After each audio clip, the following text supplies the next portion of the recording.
now. Any apologies? No? Any changes to the declaration of interest? No? Is your microphone working? You might just need to come forward. Public forum, any submissions there? No. Minutes of Risk and Assurance Committee held on the 24th of August. Your Worship, I'll move that the minutes are received. Seconded, Your Worship. Moved and seconded. Any discussion, questions? Put it to the vote. All in favour say aye. Aye. Against carried. Minutes of the meeting of Council held on the 24th of August. I'd like to move those, Your Worship. Is there a seconder? Yeah, I'll second that, Your Worship. Thank you. Moved and seconded. Discussion, questions? Put it to the vote. All in favour say aye. Aye. Against carried. Minutes of the emergency meeting of Risk and Assurance Committee. Moved, Your Worship.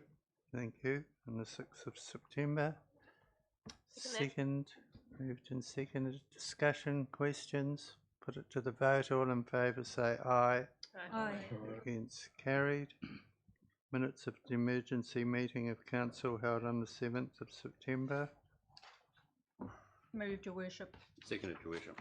Moved and seconded. Discussion, questions? Put it to the vote. All in favour say aye. Aye. Aye. Carried. Minutes of the Infrastructural Services Committee held on the 7th of September. I'll move that, Your Worship. I'll second it. Moved and seconded. Discussion, questions? Put it to the vote. All in favour say aye. Aye. Against carried. Minutes of the Performance Policy and Partnerships Committee held on September the 14th. Move that those minutes are received, Your Worship. Seconded. Thank you. Put it to the vote. All in favour say aye. Aye. Against carried. Move on to the appointment of the mana whenua seats. There's some changes there. I think Michael is taking us through that. Thank you. Tēnā koutou katoa. Good afternoon, Your Worship, and councillors. Apologies to the councillors who I'm behind of COVID. I need I say more. So yes, thank you, Your Worship. There are two changes that need to be made, but first I will acknowledge the nominees from the Runaka are here today. We have Pania and Evelyn sitting in the back. They have come to observe today's session, so I thought I would bring them to your attention if you hadn't already made their acquaintance. So first up, the first change is recommendation 8. So we'll be deleting that recommendation and the corresponding section on it in the report will be removed as well. This is under the heading of honorarium.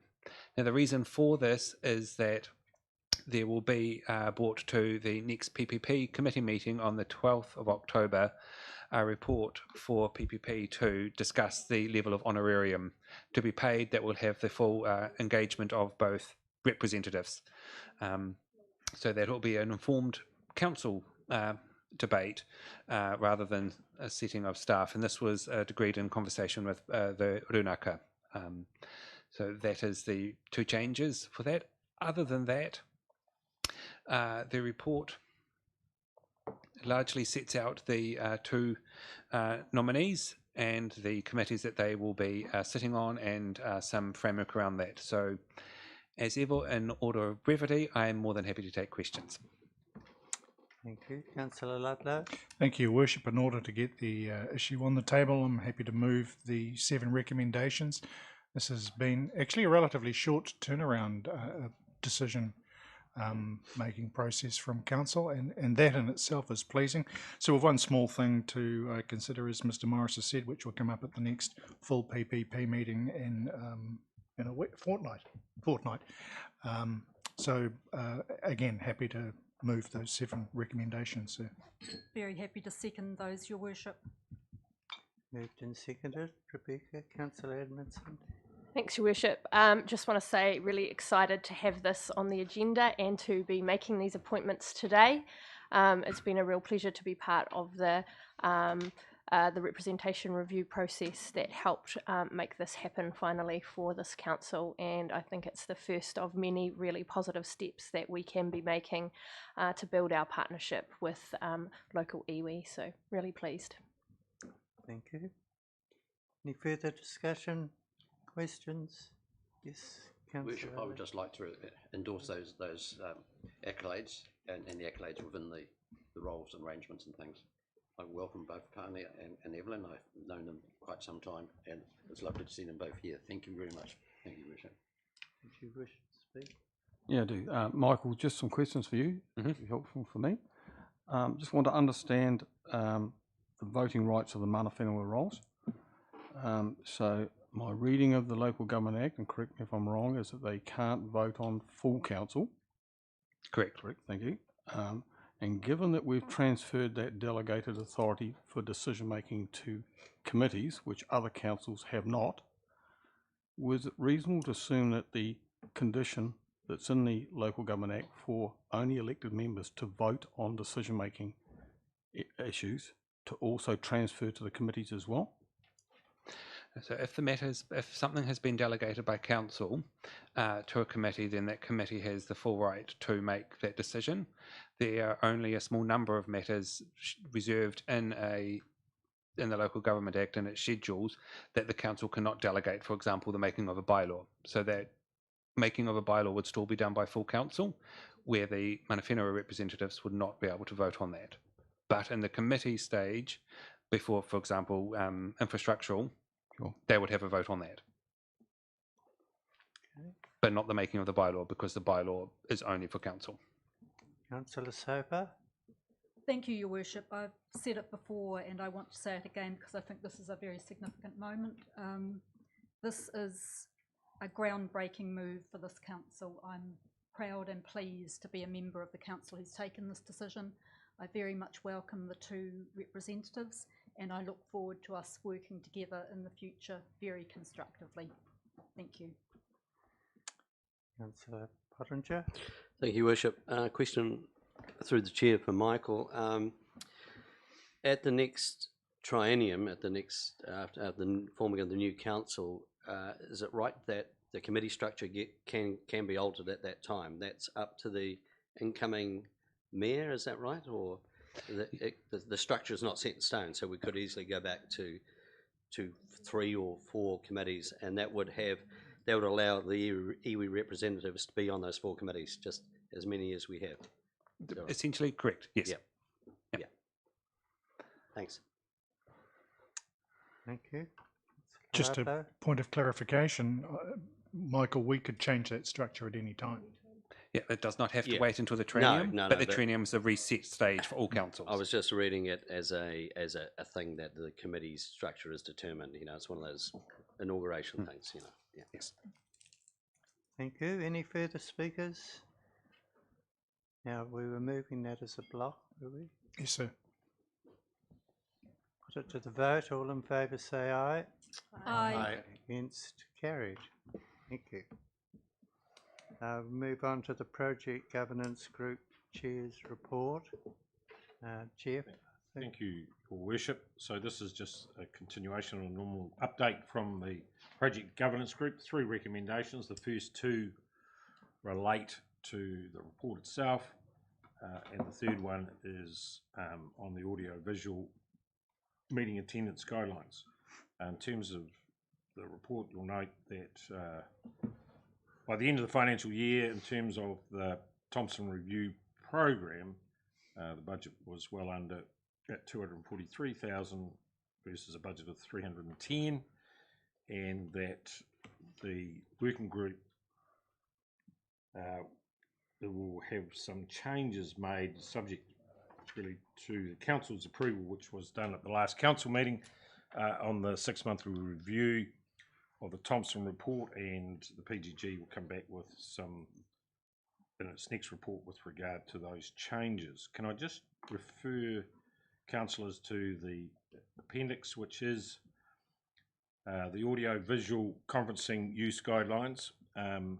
This was developed internally, and really it was a reflection of the basis that increasingly we're using Zoom as a mechanism, and so would like you to have a look at the guidelines on the basis of saying it's trying to align them as near as possible to the way a physical meeting would take place, and that is just in terms of obligations around for councillors and notifying when they're using Zoom and not being able to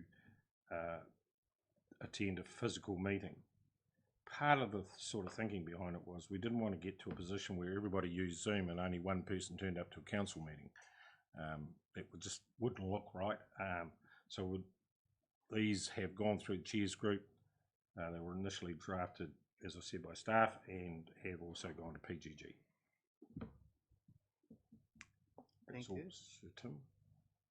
Anyone wish to speak to that, to those changes? Yes, I would like to speak to clause 3 or the recommendation 3. Councillor Abbott, we can't hear you very well at the moment. We're just seeing what we can do about that. Okay, thank you.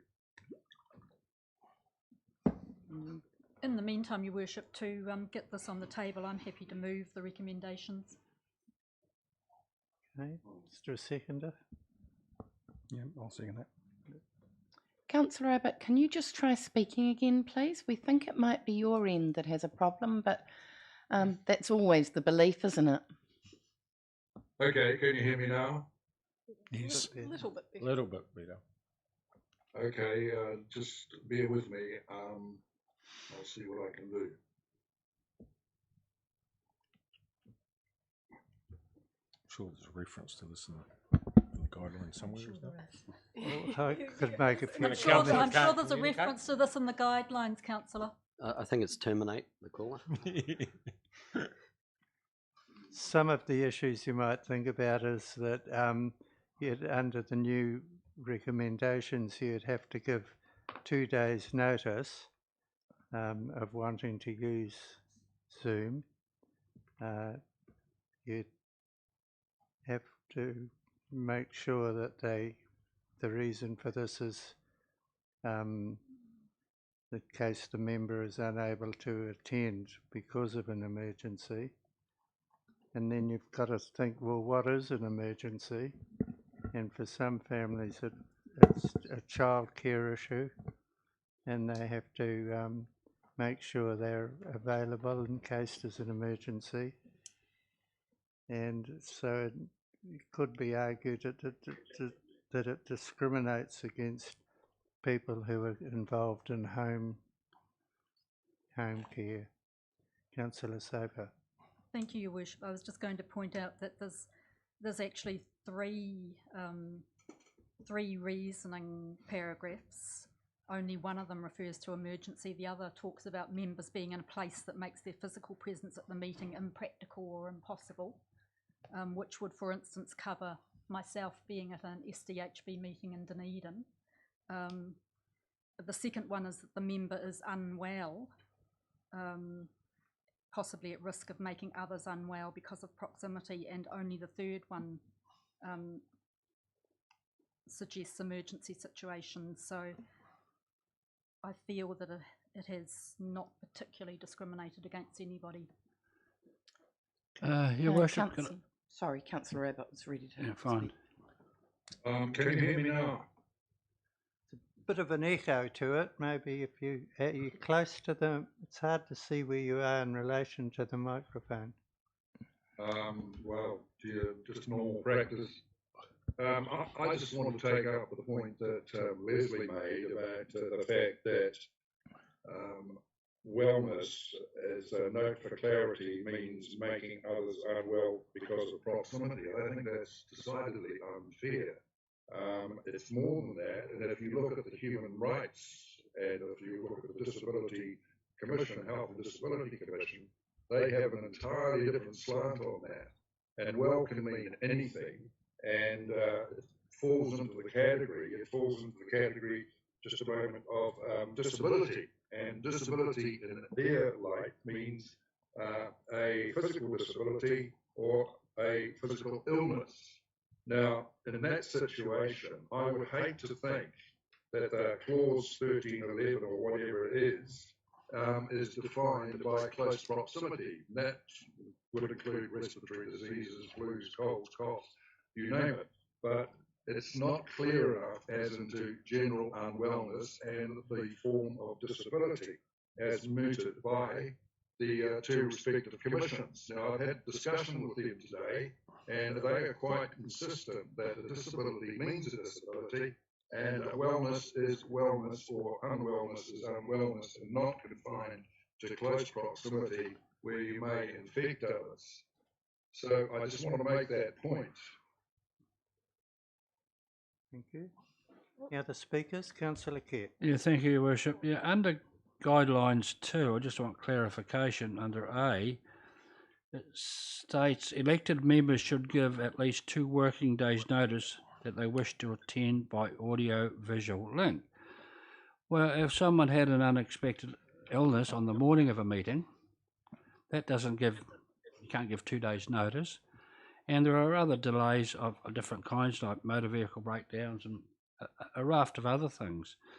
And by having that 2 days clause in there, you're excluding probably some very valuable council members, and they have great input to these meetings, and we're going to exclude someone because of this 2-day rule.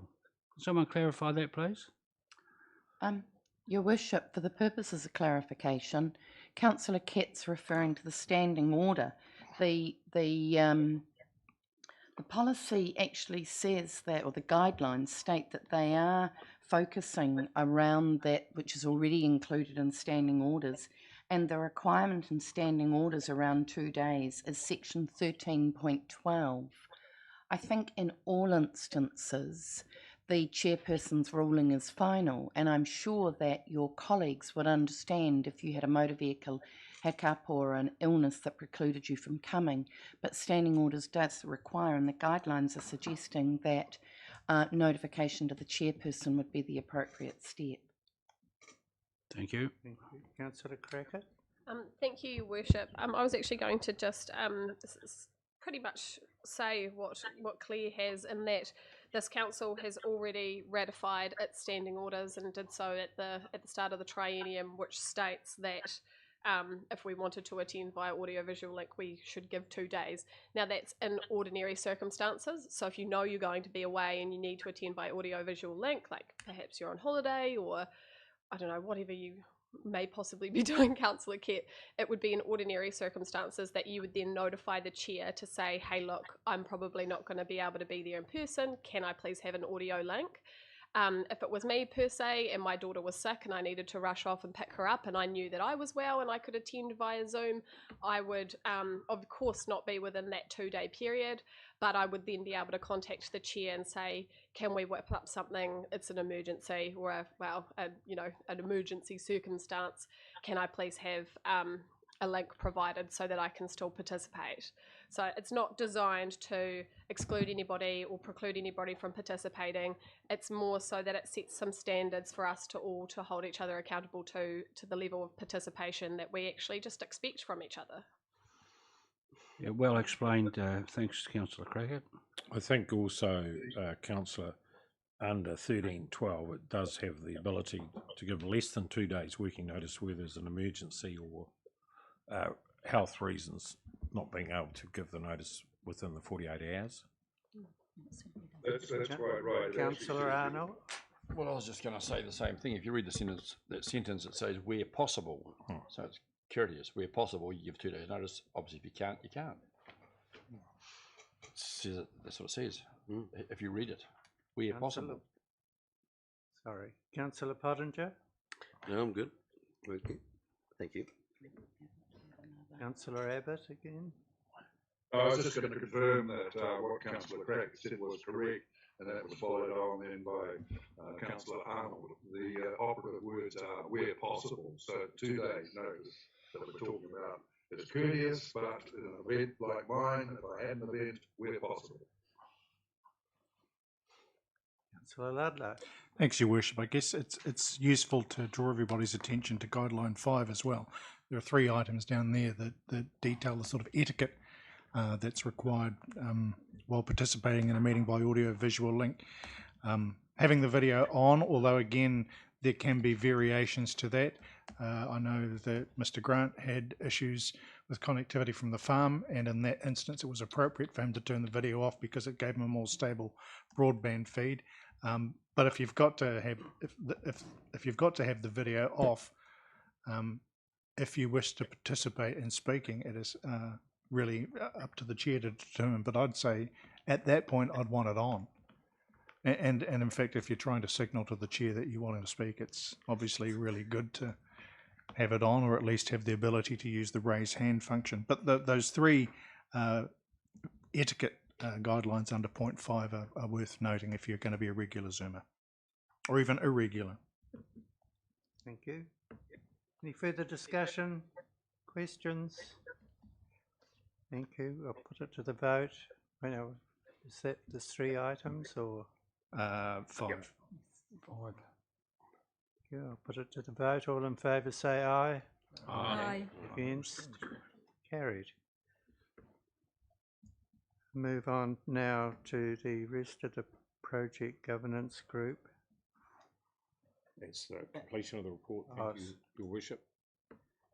Mayor's report. It was just a brief comment. I was at the Mayor's meeting, and the issue of forestry versus farming came up, and it's quite a hot potato, very, I suppose, emotional issues arose over this. That farmers think that it's having a destructive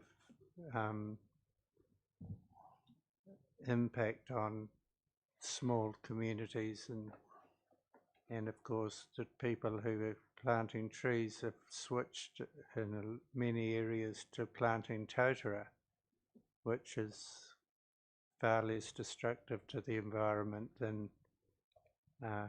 Pinus radiata, which is more commonly planted. So I'll move that my report be received. Second. Moved and seconded. Any discussion? Questions? Put it to the vote. All in favour say aye. Aye.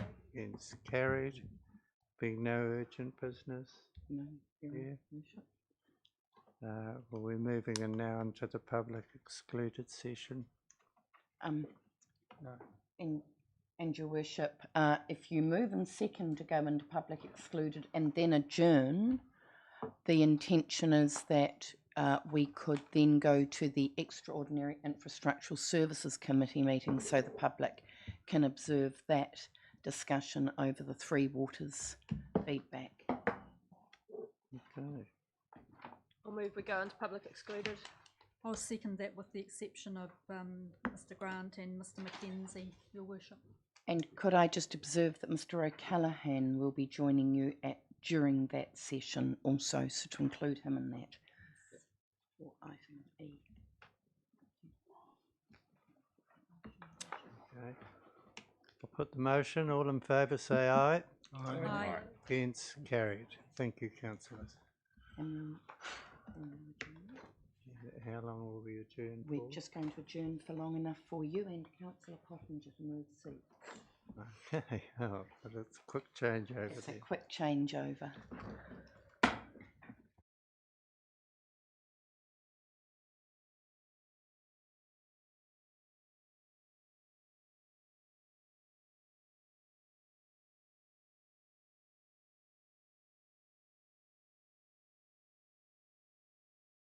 Have you seen that? Let me show you. Yeah, I'll check it. I'll check if you're right. So, action, here's her email address. Is this the finalised what we had before with them? Yes. He doesn't know where he's going. Let's get his email address. Action, Paper free world, eh? Your Worship?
to this extraordinary infrastructure services meeting.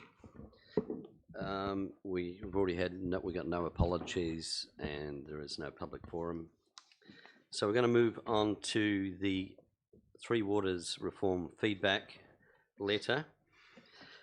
And firstly, I'd like to move that we receive the report. Can I have a seconder for that, please? Councillor Munson, I'll put that motion. All those in favour? Aye. Against? That is carried. Right, let's move into the report. And I must say, as chair, it's a very, very good report. I think it covers off everything with incredible detail, factual information, and there's no reading between the lines. So thank you very much, staff. So, Mr. Chair, I'm sorry, but I wonder if we could just correct that resolution of receiving the report. You actually need to receive the report as a major late item. It wasn't distributed in accordance with Lagoima, so it is a major late item. okay, all right, with that correction, as received the report as a major late item, Thank you. I'll put the motion and seconded, put the motion. All those in favour? Aye. Against? Carried. Thank you. Right, I'm going to pass this across to either Rhiannon or Erin. Erin. Thank you, Chair. I'll just, I guess, take a few moments just to talk through the content of the report. As most people are aware, over the past 12 months, Council has been working with central government to inform their Three Waters reform proposal.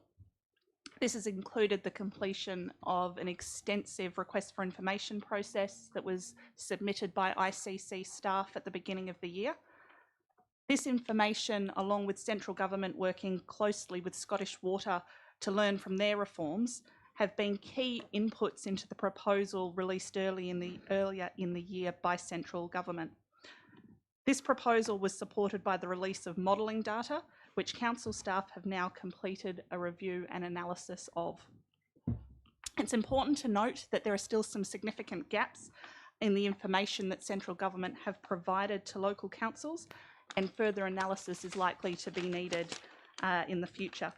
That being said, this report collates feedback proposed to be provided back to the reform team based on our review of their proposal to date. I'll just briefly touch on the key issues that are highlighted in the proposed feedback back to central government. The first of those being around concerns that have been highlighted by staff around the data that have been used to inform central government's models. This, I guess the differences in our analysis of their data have quite a profound impact on the projected costs per customer under both the proposed Entity D model, which Invercargill would fall part of under proposed water reform, and the costs per customer should Three Waters continue to be operated and owned by Invercargill City Council. Two key areas make a difference around that modelling output. One of those is the debt levels that have been used to inform the model. Initially, the debt levels that were provided by Invercargill City Council into the original request for information had our Three Waters debt at 71 million. Council's done quite a bit of further work around unpicking our exact figures around Three Waters, and our actual debt around that we hold in regard with of our Three Waters assets is only around $16.5 million. So that's quite a significant change from that original 71, and is quite a low level of debt that we hold on our assets, and also reflects the quite good state that Invercargill's assets are currently in. The second key difference is around the costs that have been modelled around what future investment will be needed in the network for Three Waters. In particular, the costs that have been modelled by central government have taken account of what is the national need for investment throughout New Zealand.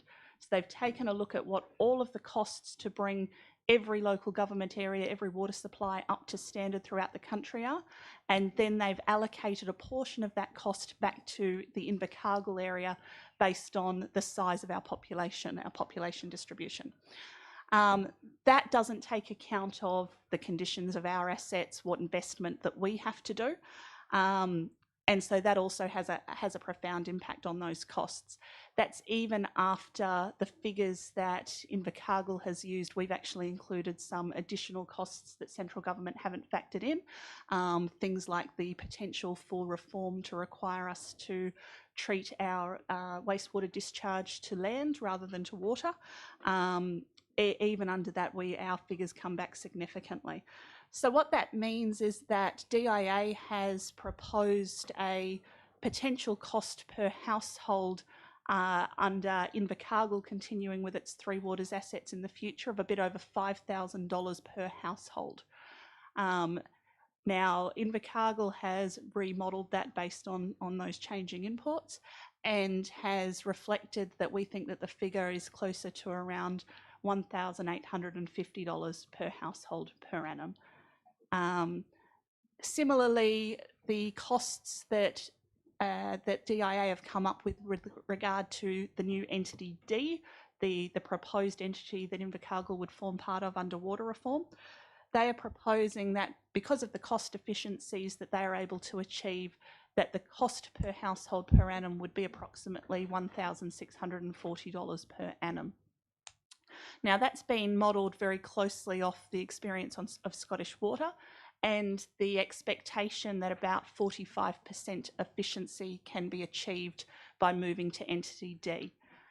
Now, ICC, having had a look at that, has some concerns around that ability to achieve 45% in the South Island in particular, and have reflected proposing feedback back to central government that a efficiency figure of 20 to 25% would be more realistic for the South Island, and that would increase that that proposed cost around what it would be for entity D moving forward. One of the other clear points that have been noted is that there is no clear plan of investment around Three Waters assets by the proposed new entity. So at the moment, Invercargill City obviously has a long-term plan where we set out our renewals, our proposed investment, and the community is very clear on what it can expect for the next 10 years. At this stage, the community would have no visibility around what the proposed new entity would be planning to invest in Invercargill. So we've provided proposed feedback to central government that we expect that would need to be provided for the community to make an informed decision. Another key point is around the ownership model proposed. For those of you who have been close to the water reform journey, you may recall that we started off with public ownership being talked about under the new reform model. Then we've had terms like Crown ownership. It's then moved back to local ownership and now to council ownership. We've raised some concerns around the fact that ownership where we won't actually have direct control over how assets are invested in, have no ability to, essentially dissolve the new entity, isn't true ownership.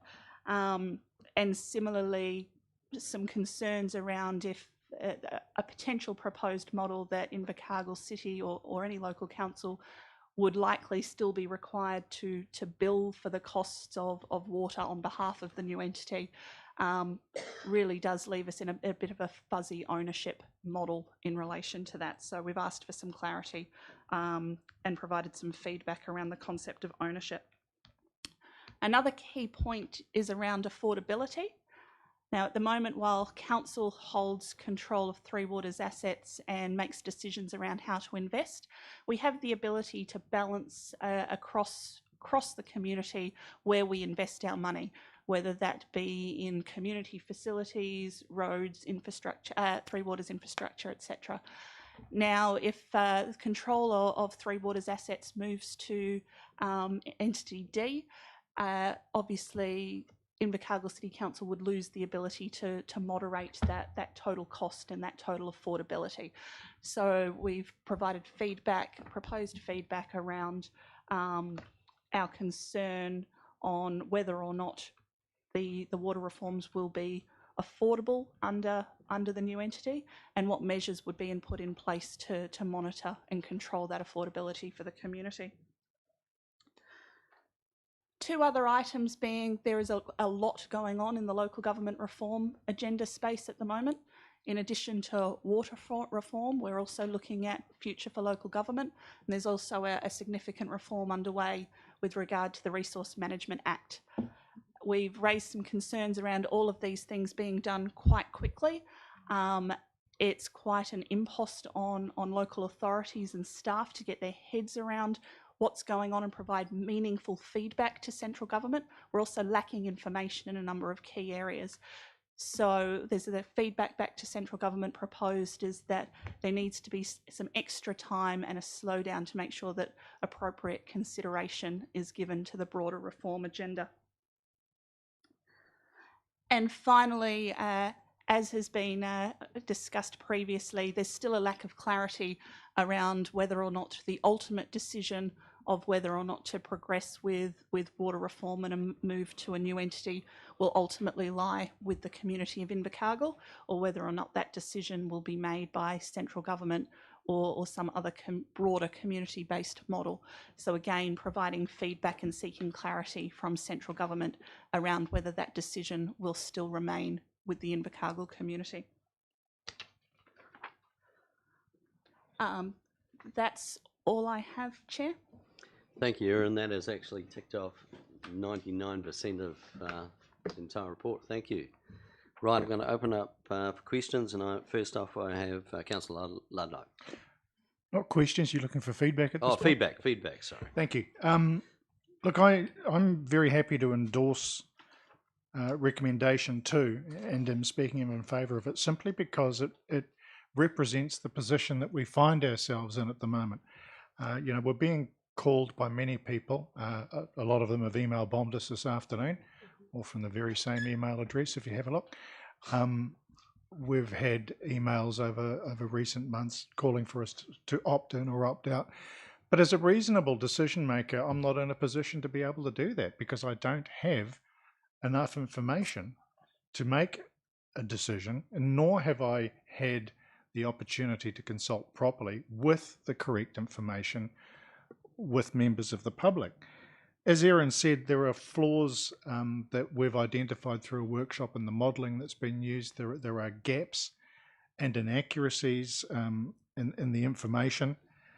We're mandated to make decisions in the best interests of the residents of the Greater Invercargill and Bluff area. A lot of the premise behind the Three Waters reform is essentially around water quality for New Zealand Inc., for areas where they have had issues with them, and they are very real. But as a decision maker for Invercargill and Bluff, they are also not my concern. New Zealand Inc. is the purvey of central government, and if we find ourselves in a position of having to decide whether we're opting in and opting out, and whether or not the whole model works, if enough councils opt out, the government may well make a decision. Well, maybe they just need to get their big boots on and make the decision, because it's not ours, if they're looking for a decision for what's best for the entire country. We've got, as Erin mentioned, a couple of other significant acts that are under review at the moment. And I guess one of the really good things about that process that we've been through with Three Waters from an LGNZ perspective is we have sat at the table with central government. We might not necessarily all agree with the position that's been arrived at, and it's been arrived at with still gaps in the information, but at least we were part of the conversation. And I can't help but feel a little pressure that if we don't fall into line with this one, that they're not going to listen to us for even more important issues around the Local Government Act itself and what's going to happen with the RMA review. We have the obligations because of the significant financial value of infrastructure to consult if we're going to cede sovereignty, dare I use that term, to another organisation. And there are no reasonable timeframes available to us that we can use. So, is government going to change the rules for us simply to meet its own desired outcomes? Well, they can, but I just wish that they would make that call. At present, I can't say whether or not I want to opt in or opt out. I have an opinion, but I can't make a decision until I've got sufficient information, until those gaps are filled, until better modelling is being shown, or until a call as for to whom this decision is being made is arrived at. I think the only thing we can do is endorse the letter to the Minister pointing out what Council has decided its collective concerns are, and I think, as the Chair said, it's a very well written letter. Thank you. Thank you, Councillor Ludlow. Who else do we have? Councillor Sapper. Thanks, Mr. Chair. I'll make mine a lot briefer. I think there's some very legitimate questions that need to be asked on behalf of our ratepayers. They're all encompassed in this letter. This request from the DIA was for exactly that. We were asked to provide feedback and further questions by the 1st of October. That's what we're doing. We're absolutely not at the point of opt-in or opt-out yet. We're at the point of gathering more information. I'm comfortable with this letter and the questions that are in it. They're all very legitimate questions that will add greatly to the information we have on which to make the ultimate decision when it comes to that point. Thank you. Councillor Munson.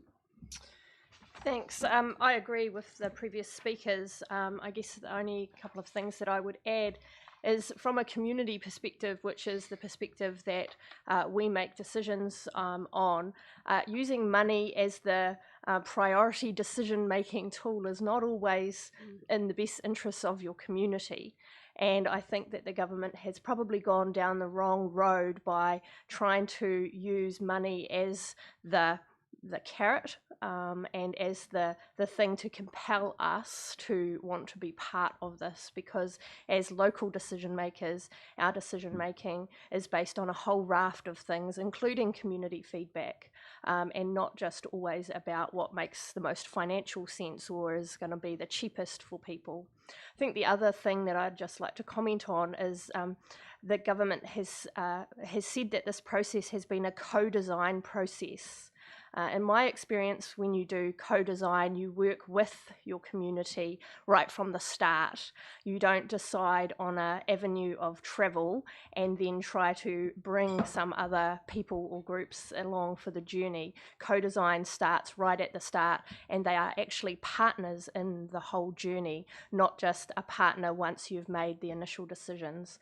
And so for me, I think that's the other place where the government has tripped up in terms of this process and the outcome that they seem to be getting as a result of the process that they have undertaken. Councillors. Councillor Clark. Yep, I've got several issues. Go for it. Just the second part of that sentence I do agree with, which is it is important not to be rushed on this issue.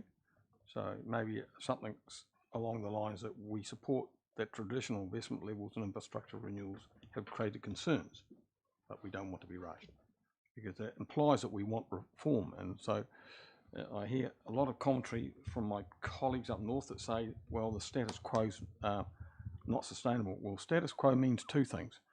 It talks about council investment. So there are two parts to that. One is council and one is investment. So if the regulator that's coming with this water authority could have powers to ensure that we invest the right amount of money and it was sustainable to this council, then there's no reason why the council wouldn't continue to deliver those goods and not have to cross-subsidise other councils that are poorly performing. The other issue that isn't addressed in the letter is that it seems to me that we're putting an awful lot of pressure on increased treatment of fresh water to safeguard our drinking water. And a lot of people in this debate don't realise that of the fresh water that we treat, only 2% is actually drunk.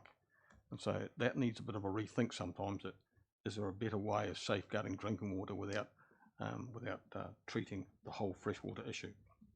I signalled earlier that I'm not happy with the stakeholder groups and their proportionate voting ability in the Zone D stakeholders. And so that at the moment is split 50-50 between 21 councils on one side and Ngāi Tahu on the other side. And so I'm not raising that as an issue for this letter, and there will be further opportunity to discuss at a later stage as we get further down the track. The one issue that does concern me is that when I look at Zone D and I look at the other zones in the North Island, it seems odd to me that we've taken a model which is the Ngāi Tahu Takiwā model that excludes Nelson City, Tasman and Marlborough and the Chatham Islands. And so on the issue of the Chatham Islands that came up recently at a meeting that we had in Christchurch with Ngāi Tahu leadership, there was acknowledgement that the Chathams were not well served by the invasions historically by the Taranaki tribes. So to put them now into a zone with the Taranaki tribes is really uncomfortable. So I don't support that Nelson, Tasman, Marlborough and the Chatham Islands should be out just because Ngāi Tahu's uncomfortable with them. Logically, for purposes of upscaling a region, you'd want to consider that the whole South Island was in there. Having Tasman being linked to Gisborne, Napier, Taranaki area just doesn't sit well with me. And the last thing I'd reflect on, I guess, is the issue that I've come to the conclusion that we should opt out if we're given the opportunity down the track. I think the information that Erin gave, which I know is sourced from Michael, was outstanding, and the report's very, very good. And I know a lot of work's gone into it. But for the DIA to be saying to us that 30 years from now our water rates / water levies will be $5,000 per year, and for Erin and Michael to be saying it's more likely to be $1,850 is a massive gap. And it just shows me how ill-informed DIA has been on this issue. Every time, well, Claire will know, and others have been zooming in with DIA, that every time you talk to DIA, the sand shifts. We started off about 6 months ago with needing $90 billion into the investment right across the country. The Western Bay of Plenty mayors got together with DIA and said, look, here's our new long-term plan. We can actually deliver. Within 2 days of that $90 billion went up to 185. And when I asked DIA, well, what was the rationale behind that? Oh, we just did some rethinking on it. I mean, that just doesn't cut with me. We've heard from Morrison Lowe, who gave some very good feedback, and at the end said it's quite feasible we could stand on our own. Given the work that Erin and Michael have done, that reinforces it even more for me. So my view is that if we get the opportunity, we should opt out and stand alone. But I do thank the staff for the work they put in. Thank you, Councillor Clark. I'll take the opportunity as chair to make a couple of comments, and these are opinions of my own. I just want to clarify that. Look, to me, after hearing the various speakers, especially Councillor Clark, this model is not for efficiency or for higher standards. It's a model solely designed for cross-subsidisation. Forget about how Invercargill people have paid rates for decades maintaining our $1.2 billion worth of infrastructure. Yeah, it's a strange one. This efficiency thing baffles me, that they can pick a number out of 45%, considering Scotland only ever strive to get to 25, and that was done by a very intensive population. It's like having a water scheme for Rosedale, Appleby, Kew, Glengarry, and then merging them all together. And I think, gee, that's a good idea, you know. So there's no comparison with our sparse geography. So I mean, it's quite funny when you look at that shocking ad that runs on TV. It should actually have a slogan, a wee jingle that they used at the very, very first telethon. I'm not sure many people can read that, can remember that far back, and it says, "Thank you very much for your kind donation," and they should run that in the background. So that's the chairman's wee speech on this. I'd like to thank the staff and councillors. Excuse me, Chair, can I just clarify? Yes. I'm just wanting to clarify whether we wanted Councillor Amundsen's additional comments around the focus on the cost message and the partnership model. Did we want those included as comments, or just general commentary? Do you just want that as a general comment, or would you like to squeeze it in if you think it's a valuable thing to include and have got time to do that, I'm happy for Where those would you things to be squeeze that included. in? Oh, we can include it in the content if it's considered there's value in doing that. Local decision making. Yeah. Okay, right. And yes, Councillor Summer. Thank you, Mr. Chair. I was just going to make the point that the sentence Councillor Clark referred to about supporting the need for reform is actually under the heading of the wider reform agenda, which includes Three Waters Resource Management Act reform and local government reform. In that context, I think to say that we are actually supporting reform is quite legitimate, and I would be reluctant to see that altered. We're not changing We're that. we're hardly saying we oppose Resource Management Act reform, and at the moment we are not saying we have made any decision about the Three Waters reform. We are asking for more information, and the I think the third reform. leg of local government reform, we've already made quite clear we are. I think the reform thing says that you do it in a strategic order that enables you to progress. Which is what the letter is currently says that. saying, so I'm saying I would not like to see that sentence altered. No, we're not changing that. Yes, Erin. Sorry, just for clarity, just in relation to the sentence that Councillor Clark was referring to, which is at the top of page 10, I think what I'm taking from that is that there's I guess two ways that you can take the word reform, being around doing things differently and also the proposed reform. So in relation to the comment made by Councillor Clark, I wondered whether an amendment to that first sentence at the top of page 10 read, rather than saying we support the need for reform, be amended to we support the need for change in the way New Zealand invests in its Three Waters assets. Councillor Clark? Yeah, and I'm absolutely fine with that. Okay. Anybody else? I'm happy with that. Okay. Right, we have that amendment, and do we need to have the exact details for Councillor Emerson's?